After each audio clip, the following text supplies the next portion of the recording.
Memang ada 7 perusahaan begitu yang sudah mendapatkan izin PKP 2B generasi pertama begitu dan kemudian akan dilanjutkan menjadi IUPK dan diwajibkan untuk melakukan hilirisasi di sektor batubara begitu. Disebutkan juga oleh SDM begitu ya, oleh Dirjen Minerba bahwa memang ada kendala yang dihadapi oleh perusahaan ini. Seperti apa mungkin DPR memandang hal ini, Pak Bambang?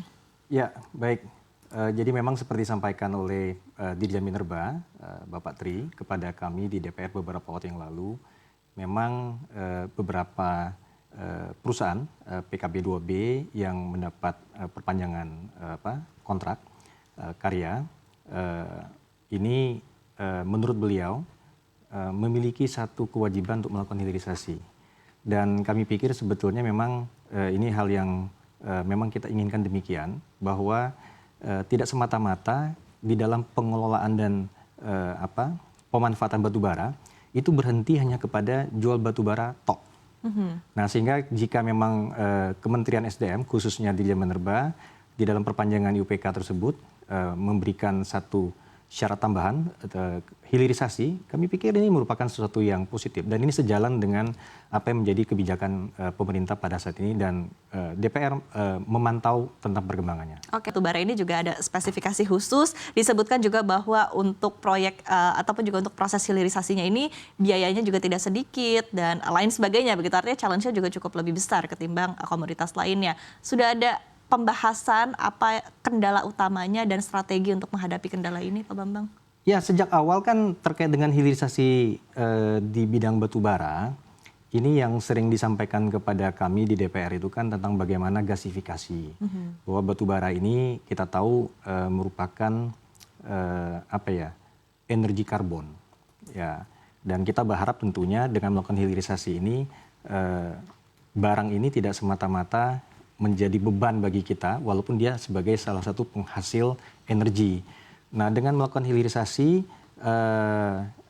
tentu ini merubah bentuk, sehingga dapat memberikan manfaat yang lebih positif terhadap pemanfaatan batubara itu sendiri. Nah, batubara ini, seperti disampaikan kepada kami, memang beberapa waktu yang lalu yang cukup hits itu adalah bagaimana hilirisasi tentang DME, jadi digasifikasi. Lalu kemudian kita melihat perkembangannya, ternyata ini kan kendalanya itu terkait dengan persoalan teknologi dan biaya di dalam bagaimana melakukan gasifikasi itu sendiri. Dan kami memang mendapat laporan dari PTBA, Bukit Asam ya, tentang bagaimana proses yang sudah berjalan dan pada akhirnya memang di dalam kerjasama tersebut ada pihak yang pengusung energi teknologi yaitu Air Product itu menarik diri. Tetapi memang kami melihat kerjasama pada tahap pertama antara PTBA, kemudian juga dengan Air Product dan juga Pertamina sebagai penyalur nantinya, ini struktur biayanya menurut kami masih kemahalan di bidang teknologinya itu. Nah, inilah yang masih menjadi kendala. Jadi kalau ditanya apa sih menjadi kendala di dalam hilirisasi, teknologi, kemudian investasi. Dan bagaimana kita untuk menuju kepada cost yang paling visible untuk dikembangkan. Karena kalau pada akhirnya ketika dilakukan hilirisasi tetapi kemudian high cost, ya menurut kami tidak baik juga gitu. Kita harus mencari kita harus mencari teknologi yang mana yang paling murah dan memberikan nilai ekonomis seperti itu. Dan tentunya sebetulnya bukan hanya gasifikasi saja, ya. Tetapi kami memberikan apresiasi, misalkan PTBA melaporkan mereka juga mengembangkan pada saat ini sudah pada tahapan FS, jadi bukan hanya sekedar kajian dan sebagainya, yaitu memproduksi nantinya artificial graphite, di mana kita tahu bahwa ini bisa dipergunakan untuk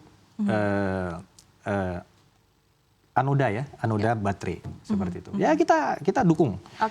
Sepanjang itu memang visible dan kemudian memang kita jelas melakukan hilirisasi karena ingat stok daripada cadangan batubara nasional itu ada sekitar 36 sampai 38 miliar ton. Nah, barang ini kalau tidak kita pikirkan hilirisasinya hanya sebatas untuk sebagai bahan bakar saja nanti kalori untuk PLTU atau industri, barang ini tentu nggak habis. Karena ada satu titik di mana semuanya sepakat bahwa kita akan menurunkan emisi dan menurunkan jumlah daripada penggunaan batu bara untuk kebutuhan power plant dan industri lainnya.